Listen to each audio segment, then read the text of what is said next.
વડગામ તાલુકાના ઇસ્લામપુરા ગામે પંચાયતના સરપંચ અને તલાટી પર અરજદારે ભ્રષ્ટાચારના આક્ષેપો લગાવ્યા છે. વડગામ તાલુકાના ઇસ્લામપુરા ગામે જ્યાં જુઓ ત્યાં ગંદકીના ઢગલા અને ગટર ઉભરાઈને રોડ ઉપર પાણી વહી રહ્યા છે.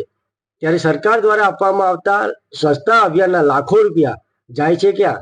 કેમ ઇસ્લામપુરા ગામમાં સફાઈ અભિયાન કરવામાં આવતું નથી? કેમ લોકોને કાગળના કામકાજ માટે ઇસ્લામપુરા પંચાયતના ધરમ ધક્કા ખાવા પડે છે?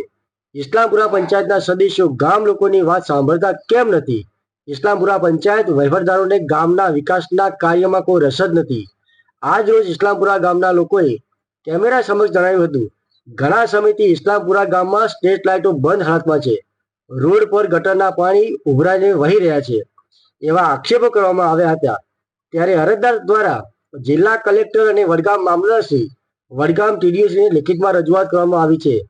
તંત્ર ઝડપીમાં ઝડપી યોગ્ય તપાસ કરી ગામ લોકોને ન્યાય મળે એવી અરજદારે લાગણી સાથે માગણી વ્યક્ત કરી હતી.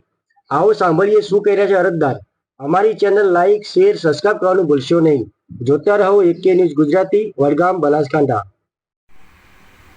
હું ઇસ્લામપુરા ગામનો વતની ઉપસરપંચ, પૂર્વ ઉપસરપંચ. અમારા વરવાડિયા ઇસ્લામપુરા ગ્રામ પંચાયત આવેલ છે, તેમાં વિકાસના કામોમાં બહુ મોટા પાયે ગેરરીત થયેલ છે. સરકારશ્રીએ અમને ગ્રાન્ટ બહુ જ પુષ્કળ પ્રમાણમાં આપી હતી, તેમ છતાં કામો એવા વિકાસના કર્યા કે બધું કામે સરકારના પૈસા એળે ગયેલ છે, તૂટી ગયેલ છે. એનો પ્રત્યક્ષ દક્ષો આ વિડીયોમાં સામેલ છે. અને તેમ છતાં ગામમાંથી લોકફાળો ઉઘરાવી અને કોન્ટ્રાક્ટરને આપી અને મોટો ભ્રષ્ટાચાર કરી છે. પંચાયત ટાઈમસર ખુલતી નથી, પંચાયતમાં સરખો જવાબ આપતા નથી. પટ્ટાવાળાથી લઈને સરપંચ, તલાટીશ્રી તમામ ખોટી રીતે માગણીઓ કરે છે, તેમજ લોકોને સંતોષકારક જવાબ આપતા નથી. લોકોને મુશ્કેલીનો સામનો કરવો પડે છે.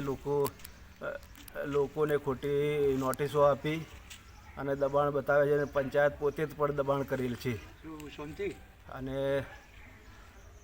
ખોટી રીતે ગેરરીતિ આચરી અને લોકોને હેરાન પરેશાન કરે છે. તો અમારી ગામ લોકોની એક જ માંગ છે કે આ પંચાયત બોડીને તાત્કાલિકના ધોરણે દૂર કરી અને વહીવટદાર મૂકવો, અથવા અમારે ઇસ્લામપુરા ગ્રામ પંચાયતના અંદરથી અલગ કરી અલગ પંચાયત કરવી.